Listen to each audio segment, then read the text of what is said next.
hackers tried to encode secrets, military communication, love letters, forbidden knowledge. Sooner or later, most secret texts have been decoded. But among all of history's cryptic writings, one has stood out. This text has defied all attempts to unveil its secret for centuries. The Voynich manuscript.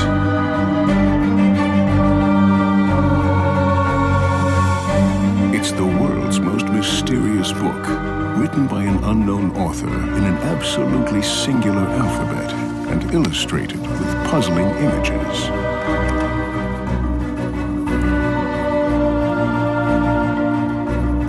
What is the secret hidden between these lines?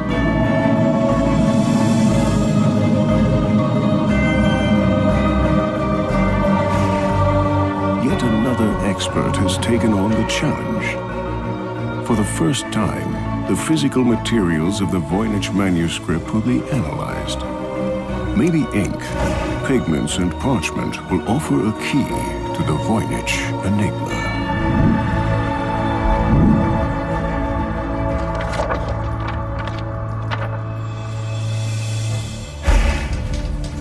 At the headquarters of the U.S. Military Intelligence Service, these experts succeeded in decoding Japan's so-called Purple Code. William Friedrich Friedman, the service's director, was one of the world's best cryptographs. For practice between jobs, Friedman and his team decoded historical cryptic texts. One by one, the codes were cracked. But one ancient text stubbornly defied all attempts to decode it, the Voynich manuscript.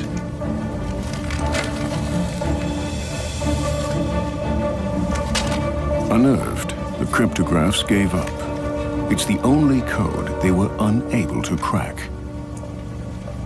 Questions about the roughly 200-page manuscript with its inexplicable symbols had already been raised for decades.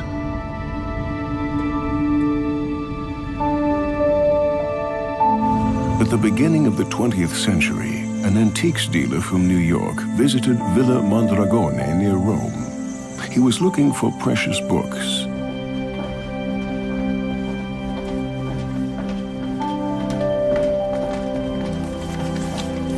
The name of the American dealer was Wilfrid Voynich.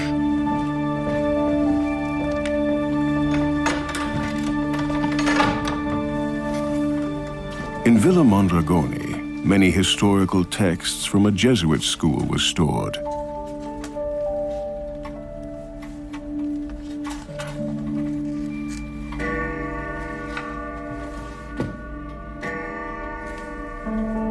One of the trunks Wilfrid Voynich was allowed to inspect came from the estate of one of the most famous learned men of the 17th century, Athanasius Kircher.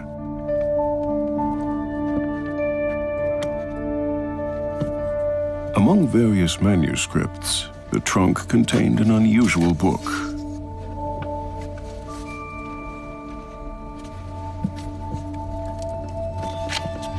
Voynich bought the manuscript and tried to decipher it for the rest of his life.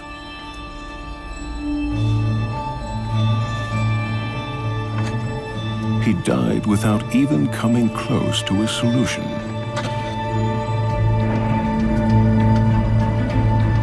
After Voynich's death, the tome ended up at the Beinecke Rare Book and Manuscript Library at Yale. This library boasts a wealth of bibliophilic gems, but probably none as famous as the Voynich manuscript. One of the leading experts on the Voynich manuscript is René Zandbergen. He has been working on it for years. Good afternoon. Good afternoon. Can I help? I have come to see the Voynich manuscript. Okay, what you for? I have. When I first saw an image of a page of the Voynich manuscript, I immediately had the feeling, this is something that I can decipher, this is something I can read. But as the years went by, this turned out to be wrong. So I couldn't read it like so many other people before me. Thank you, Library Officer Oswald. How may I help? Stand by, transferring. The precious manuscript is kept in a secure place at the Beinecke Library.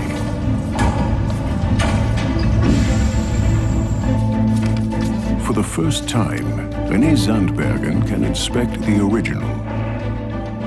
And the really amazing thing is that somebody probably wrote something many hundreds of years ago, and still with modern technology we still cannot decipher this. On more than 200 pages of parchment, a universe of 1 million graphic details and some 170,000 characters unfolds. Yes. Just show a few more pages. In this tangle of text and images, an expert's eye can easily get lost. Astrological pages. And then there were the drawings of the strange nymphs, yes. Yeah. The other interesting thing about the manuscript is it allows for so many different interpretations. There are so many drawings, so many figures. You can think of any theory and you will find evidence in the manuscript that fits this. This is really amazing. A closer look, however, makes the manuscript appear somewhat less confusing.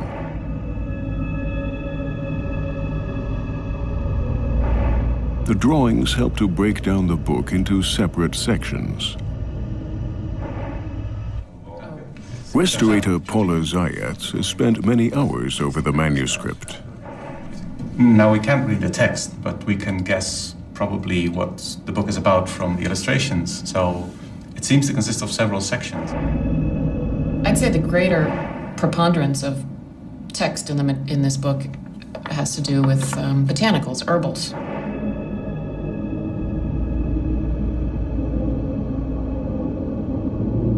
It's clearly a book about these plants. Shows their root systems, their leaves, their flowers.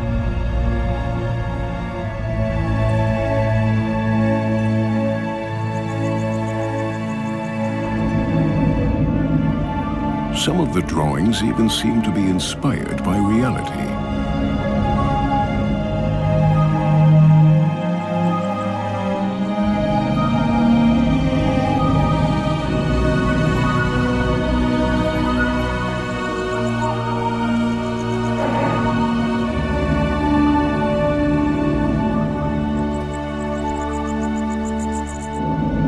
I would assume that what it says probably talks about where you're going to find this plant, how it grows, and then what can you use it for. Medicine was based on herbs. So another big part of medicine at that time is also included in the book. It's zodiac charts, star charts, the sky. And it's page after page of these zodiacal drawings that are very detailed and very specific, and of course, again, we can't really tell what they say. But even here, there are astonishing parallels to natural shapes.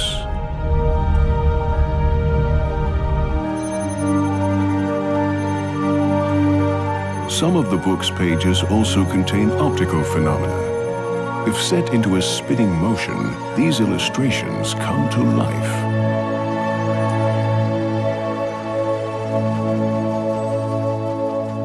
What does this combination of plants and astronomical symbols mean? In the Middle Ages, if you were to be treated herbally, you had to know what your zodiac sign was. And then there's the ladies. They start a little later on. Ladies tumbling through pools of green water. These bathing scenes are particularly puzzling. Could this be taken as a hint at a collection of recipes for a bathing cure, or even at the secret of the Fountain of Youth? Other illustrations seem to support that view. And then it's followed by this section towards the end. I guess it looks like recipes, where things look as though this is how you need to cut up your herbs that you've just seen on the preceding pages, and this is what you need to cook them in, perhaps, or pound them with. So I don't know, just to someone who knows nothing at all, it sure looks like an herbal, a medical book.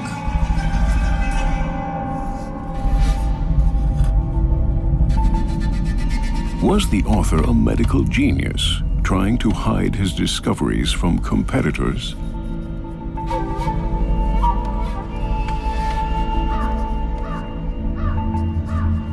Or from the Holy Inquisition, which would often rigorously root out new knowledge? It was Wilfried Voynich himself who discovered the first track leading to the anonymous author.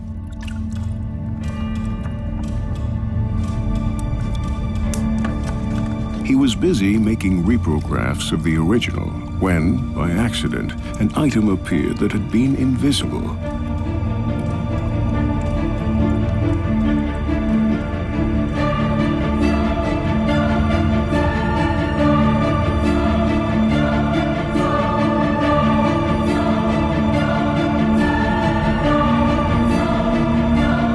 Someone had written something on the first page.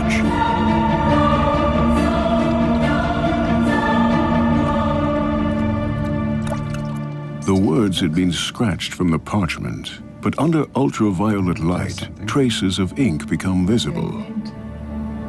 But I can see a T. T starting with tip in it. And something underneath. Jacobus a tepinec. It's fairly clear. Number 19, maybe? Jacobus a Tepinec was a traveling doctor and expert in medical plants in the 17th century. His preparations were famous far and wide.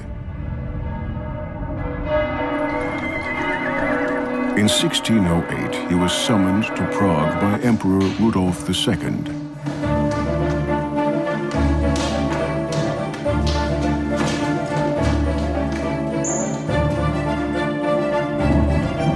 The emperor often suffered from depression and melancholia.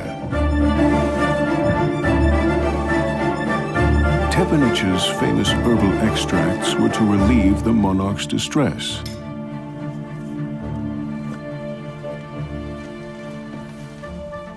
Tepenec experimented with herbs. He grew them, distilled extracts, mixed them with alcohol, and made a fortune.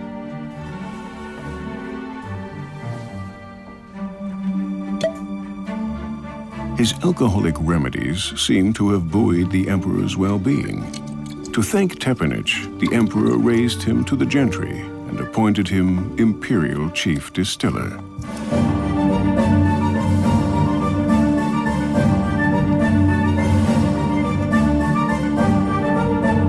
But why should a doctor encode his recipes? Groups who were involved in the practice of healing could easily get themselves in trouble with the church and with authorities.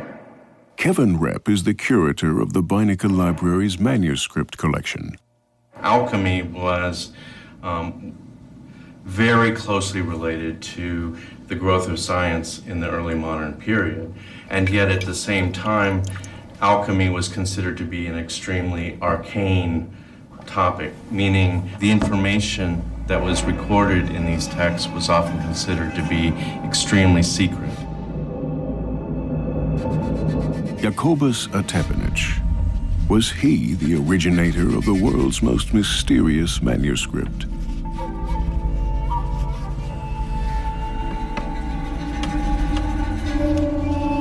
Concerning the plant illustrations, one will notice that most of them do not correspond to any natural plant. Details are out of proportion or reminiscent of parts of the human anatomy or of abstract symbols. They appear to be allegorical images rather than botanical illustrations. This type of plant representation dates back to the Middle Ages. The medieval tradition was not to represent them realistically or naturalistically, but rather to represent them in terms of the powers that these particular plants possess. However, in the early 17th century, illustrations were different. Plants were depicted in a much more realistic manner. If we're talking about a book that was written in the 16th or 17th century, you would expect it to be much more similar to a book like this. This book is from 1562, and as you can see, there's a much greater emphasis made on precision. You can identify these plants.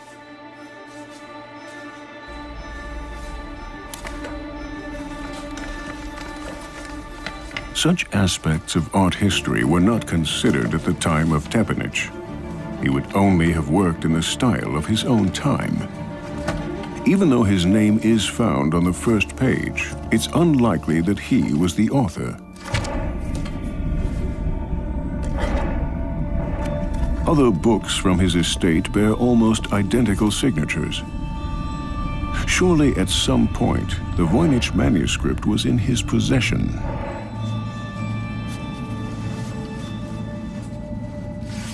But the manuscript must have been written at a much earlier time.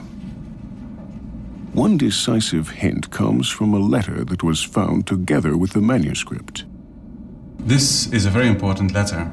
It was written in 1665 by the Bohemian doctor Johannes Marcus Marzi. He is sending it to his good friend Athanasius Kirche in Rome, who was a universal scientist and believed to be able to understand all languages in the world. Marzi sends him the book in order to have it translated. The interesting thing is that in this letter we also learn a bit more about the past of the manuscript.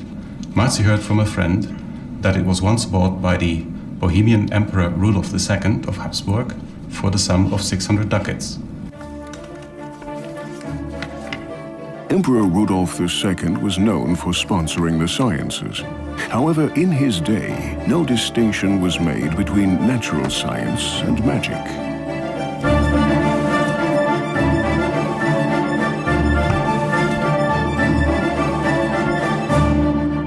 Rudolf had a gigantic collection of occult books and magical instruments and objects.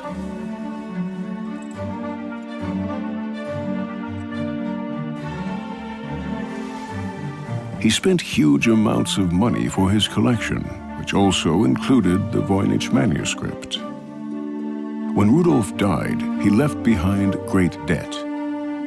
Jacobus Tepenich seems to have been one of his creditors.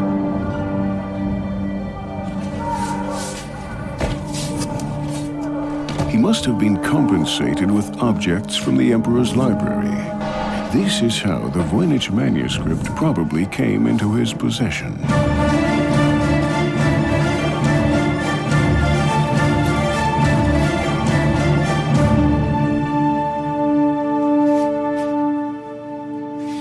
The letter to the universal genius Athanasius Kirche contains another hint at the manuscript's origin. The letter even names the book's author, Roger Bacon.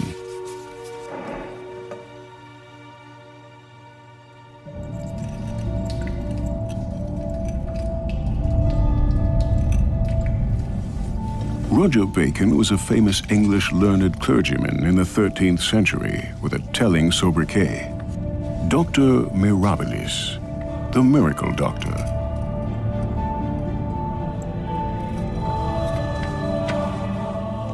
Bacon's insights greatly exceeded the horizon of his contemporaries. His urge for new discoveries frequently got him into conflict with the church. He was imprisoned at various times. As one of the first Europeans, he was interested in optical phenomena. He found an explanation for the rainbow.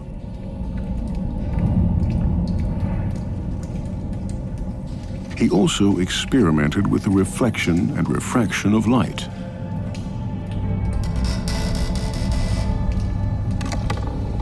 Among other things, Roger Bacon worked with magnifying glasses. Many drawings in the astrological section of the Voynich manuscript resemble shapes that are normally only seen through a microscope.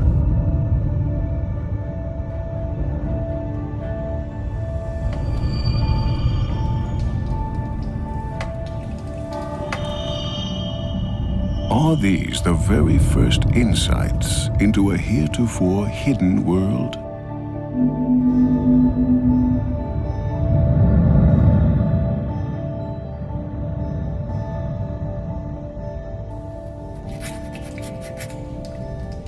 That would also explain the encoding. Because of his discoveries, Bacon must have worried about being persecuted as an infidel.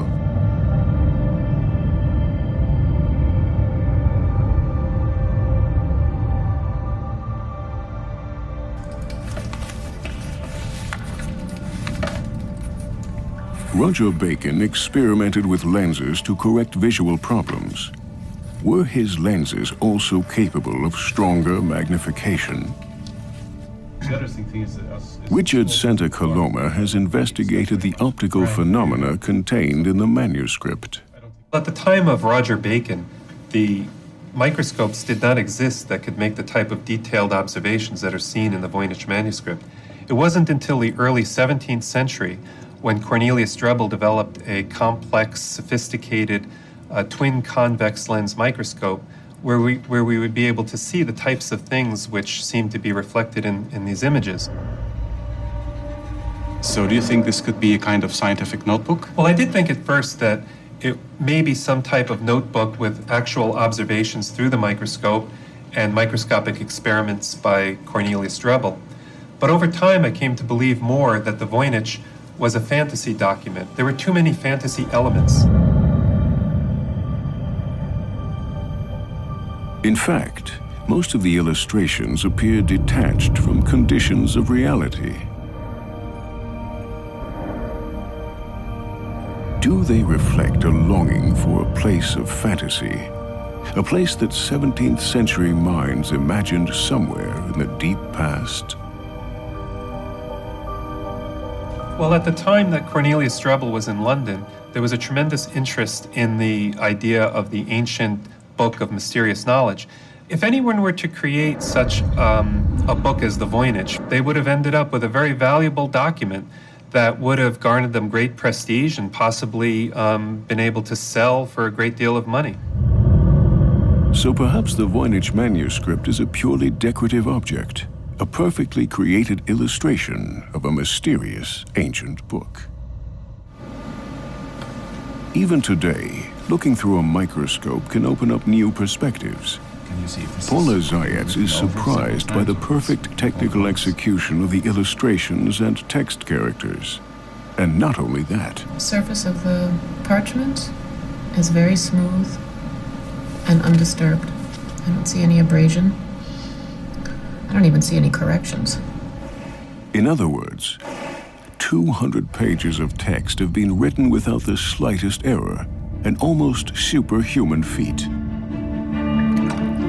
This raises a suspicion. There's only one source of information about the discovery of the manuscript, Wilfrid Voynich himself. Perhaps this successful dealer in antique books could not resist the temptation of creating such a singular, extremely precious book by his own hand. Several people have suspected that Voynich could have been a fraud. Very wide page. It's all the different signs of the zodiac. Meanwhile, modern materials science has the tools to find out. Microscopy expert Joseph Barabi will investigate the manuscript. He and his team have exposed numerous forgeries. To determine whether an old manuscript is genuine or a much later forgery, what would you be looking for? Which are the indications that would help you? Well, the first thing we would do is look at it and see if any of the working methods are inappropriate for the time period. But mostly we would be looking at the materials. So let's look for a page with some good pigments. Okay. We have many choices here. They're all looking pretty good. Through the There's a microscope, I like the that. manuscript's hidden beauty is revealed.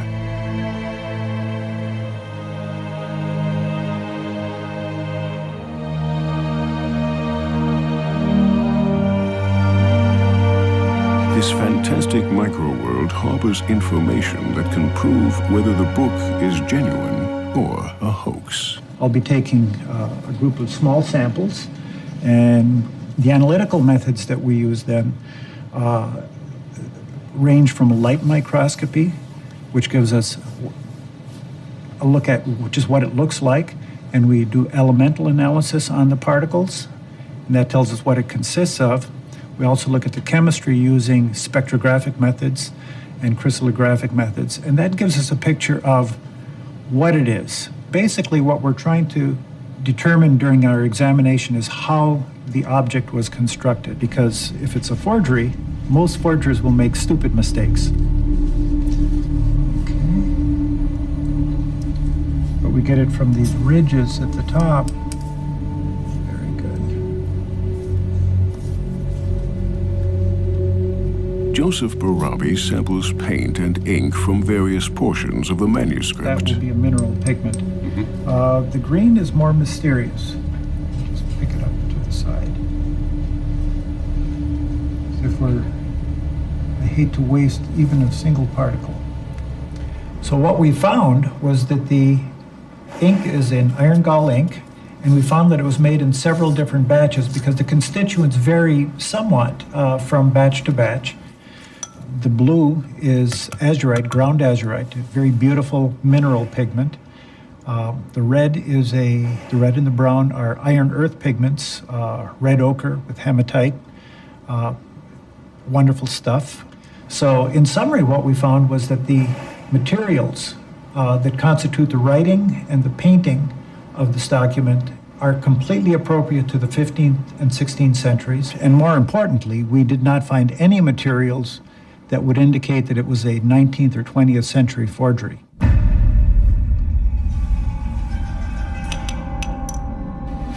The paints and inks are proof that the Voynich manuscript is authentic. Centuries ago, color pigments were extremely costly. Preparing the colors was a matter of complex knowledge and skill.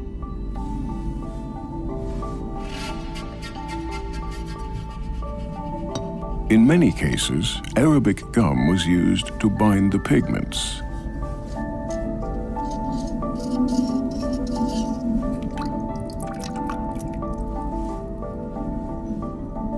Painting with mineral pigments is a technical challenge.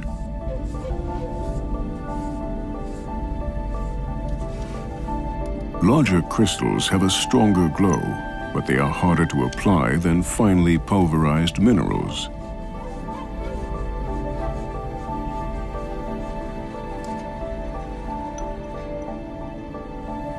To get bright hues, as in the Voynich manuscript, the colors have to be applied with great care. In this, the artist was certainly skilled.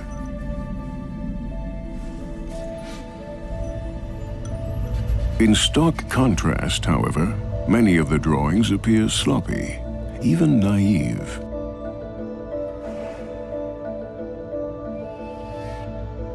Many figures in the manuscript, such as this little dragon, or the red-cheeked women, seem to be creations of an infant's hand.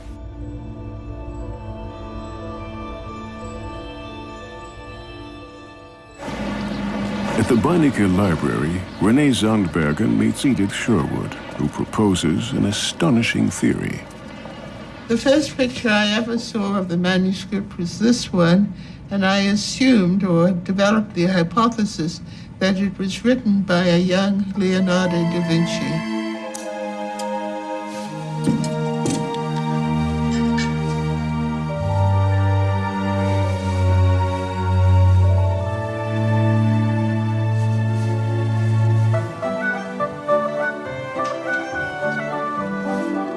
Leonardo was a gifted child growing up in a wealthy family.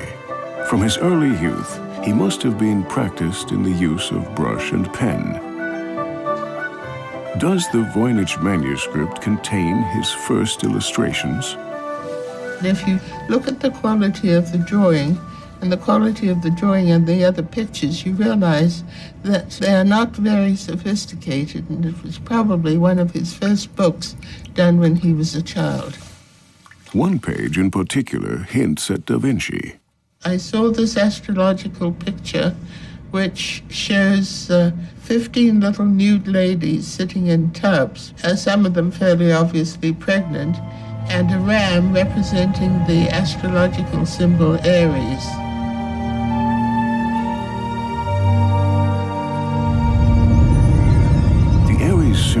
codes stand for the month of April. The Aries is surrounded by 15 obviously pregnant women. If each woman represents one day, the illustration could signify April 15th. The women are holding up stars, symbols of birth. One of the women is holding her star on a striped ribbon. She is standing in a 10 o'clock position. Has Leonardo da Vinci symbolized an important event? I was left with the impression that it was probably represented the birthday of Leonardo da Vinci.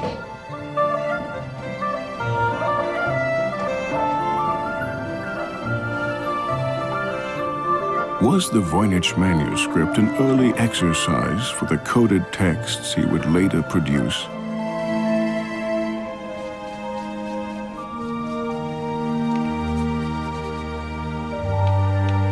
Leonardo was a genius, one of the greatest artists in human history.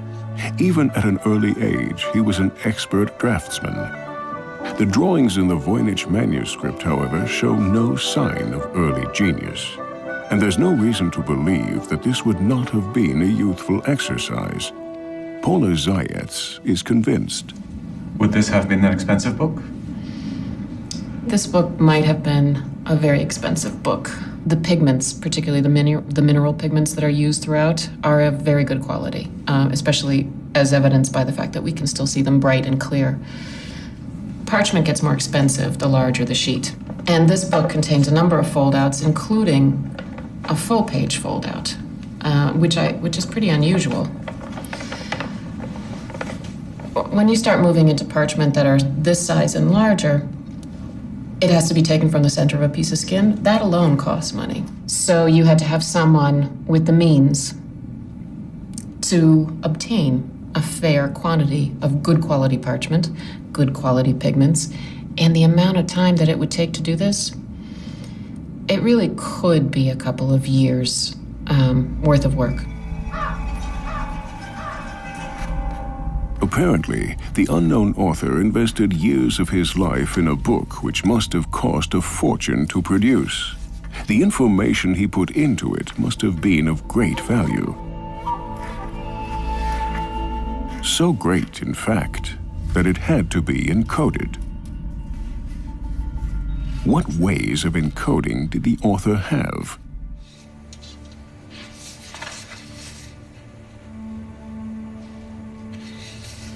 An expert in historical codes, Gerhard Strasser, has the answer. Ja, man kann sagen, im ganzen Mittelalter war auf jeden Fall The Caesar code, originally used by Julius Caesar, was popular throughout the Middle Ages. A shift code wherein the alphabet is simply shifted forward by 4 digits so that A becomes D, B becomes E, etc. Easy to use and equally easy to crack. Leicht zu verschlüsseln, genauso leicht aber auch zu knacken und zu entschlüsseln. The Caesar code is the simplest method. All one has to know was by how many letters the alphabet is being shifted. To crack it, it takes a maximum of 25 attempts. Sicher war sie bestimmt nicht, deswegen schon 1330 It was by no means safe, so around 1330, the papal court tried to create a code book, wherein strategic key words like Pope, Church, or King were replaced by single characters. Oder Rex, der König, mit einzelnen Buchstaben belegte. To decipher such a message, the receiver needed to have a list of the code words. When this method is used, it results in ever-growing code lists that are tedious to update. Another problem is the secure transfer of these lists from the sender to the receiver. Easier to handle and more efficient was the cipher disk. Several revolving rings with characters enabled the user to create more complex codes.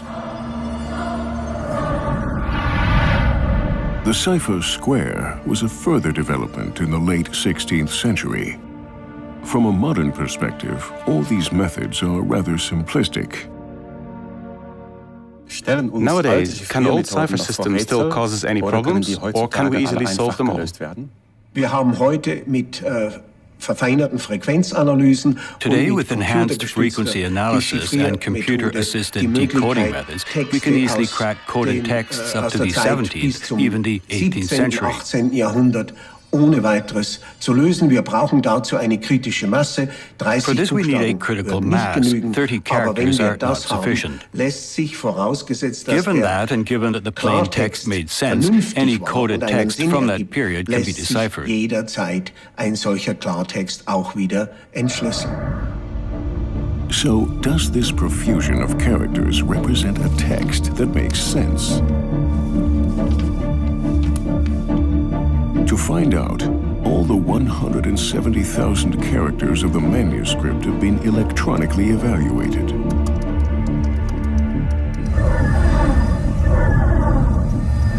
The distribution pattern of each character could then be compared to known patterns of natural languages.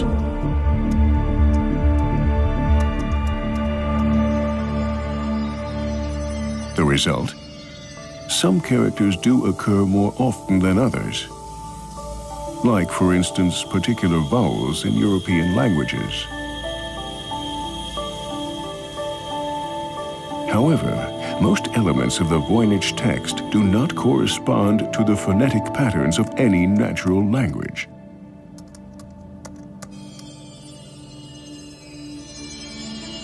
In spite of all the modern technical tools that have been applied, the mysterious manuscript has not yielded its secret.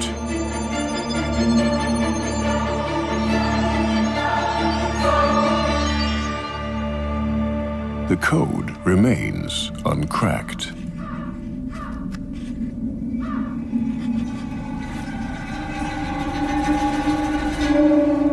Linguist Gordon Rugg still thinks he is on the right track.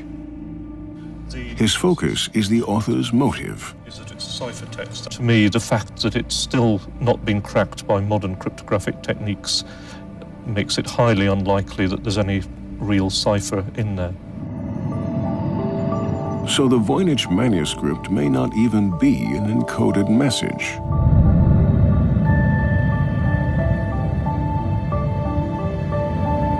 The distribution patterns Gordon Rugg has found point in a different direction. Some of the features of the manuscript were very unusual in terms of human languages, but were exactly the things you'd expect if somebody was producing something artificially and trying to make it look like a language. Gordon Rugg supposes the unknown author merely wanted to create an impression that the book contained something mysterious. For this purpose, he may have used historical codes. One simple method is to use a thing called a cardan grill. The key concept is you have the grill, which is a piece of card with holes cut in it in a particular pattern. In the cryptographic version, you put it over a text and it reveals the hidden message through the holes. But you can also use it to generate meaningless text by putting it over the table, reading out the word which is revealed through the holes, writing it down, moving it across, generating another word, writing that down, moving it across, and so on to the end of the grill, and then repeating the process. So using that method, you could generate text very swiftly and very efficiently, as fast as you could write it down. This would explain why the world's best cryptographs have failed to find a message. But who would produce such a book? The most likely suspect is an Elizabethan adventurer called Edward Kelly. Edward Kelly originally came from England. He was the town scribe of his hometown, but was fired for forging official documents. Allegedly, he had an ear cut off for punishment, a fact he hid for the rest of his life with hairstyles and hats.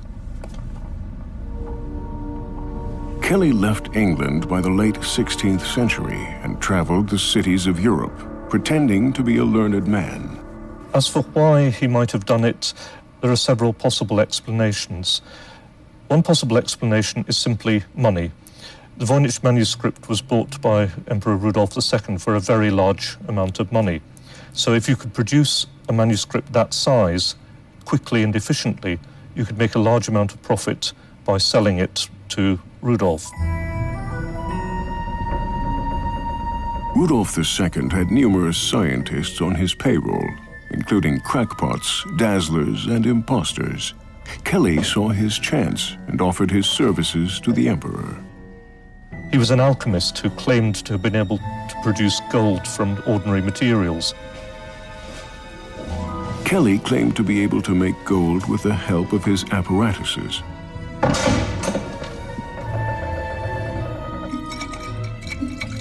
To check his ability, Emperor Rudolf had Kelly's tools inspected and the alchemist locked into a room.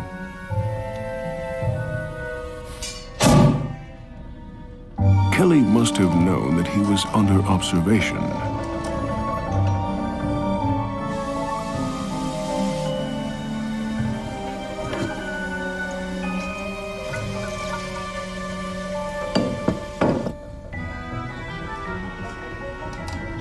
Of course, his mysterious alchemistic experiments never really produced gold, nor was this necessary, because Kelly had smuggled a tiny nugget into the room.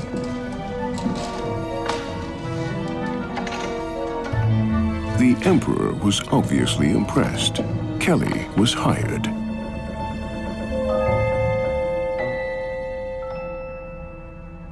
But there's other possible motivations as well as money. That somebody believed that the angels were talking to them, for example, to spell out some mystical words.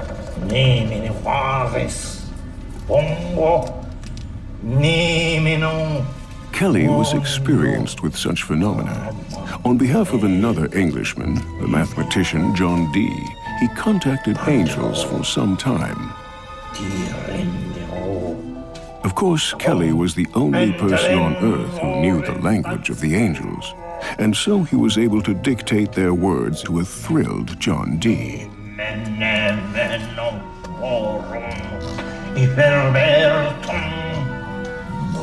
Kelly used special characters which he read from a magic table.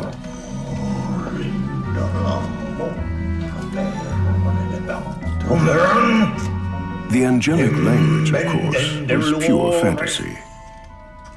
Allegedly, their collaboration abruptly ended when the angels told Kelly that he and Dee were to swap wives.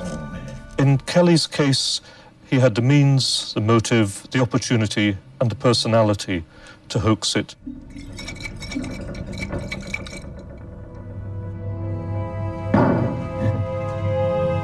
Everything points to Edward Kelly as the author of the Voynich manuscript.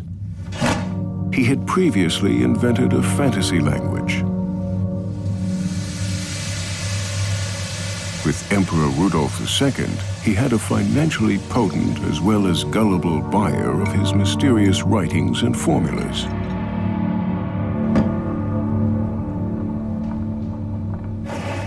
Today, for the first time, we can convict the 16th century dazzler by using modern technology. Greg Hodgins of the University of Arizona will take several samples of the Voynich manuscript. The manuscript is written on animal skin, so its age can be precisely determined.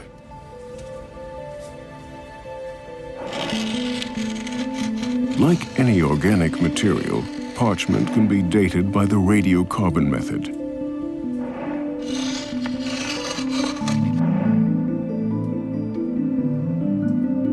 The book was never before scrutinized in this way. Since relatively large samples are needed, the radiocarbon test had been refused for a long time. But now, for the first time ever, it is possible to determine exactly how old this mysterious manuscript really is. To ensure accuracy, Greg Hodgins takes 4 samples from 4 different pages. A few weeks later, the lab results arrive, and they bring a big surprise for everyone. So there are the 4 measurements from the 4 samples that we took from the Voynich manuscript. And as you can see, the dates are very tightly clustered together. It gives a picture of it being created in a relatively short period of time. Moreover, because they're so tightly clustered together, means we can treat it as one object that's been dated 4 times, and that increases the precision of the measurement. So the mean of those measurements and a weighted average gives this result right here.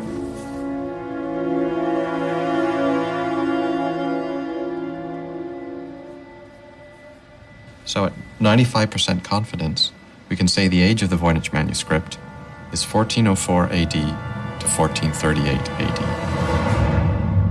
This result is sensational. It overthrows all the previous assumptions about the manuscript's origin. Neither a Tepinich nor Roger Bacon could have been the authors.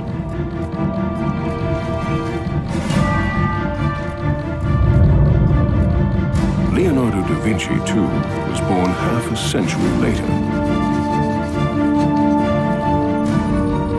Even Edward Kelly now has a sound alibi. He lived 1.5 centuries later. None of the existing theories had assumed the early 15th century to be the period of the manuscript's creation. All relevant methods of examination available today have been applied to the Voynich manuscript. It was written around 1420. With this new information, one detail in the manuscript gets a new meaning. On more than 200 pages filled with fantastic sceneries, there is only one realistic representation of a city, one with towers, walls, and turrets. The ramparts are drawn with so-called swallowtail battlements.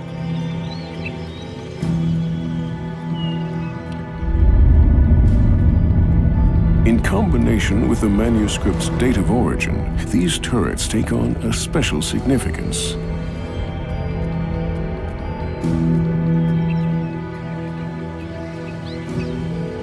Later in history, swallowtail turrets were common across Europe. But in the early 15th century, they only existed in northern Italy. During the Renaissance period, northern Italy was one of the wealthiest and most influential regions of the Western world.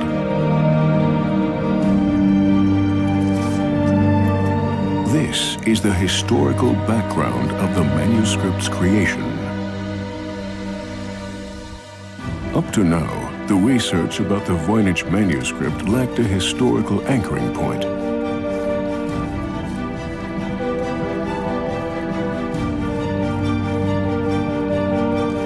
No one knew in which period or region the search could be started. Now, this has changed. We know where to look.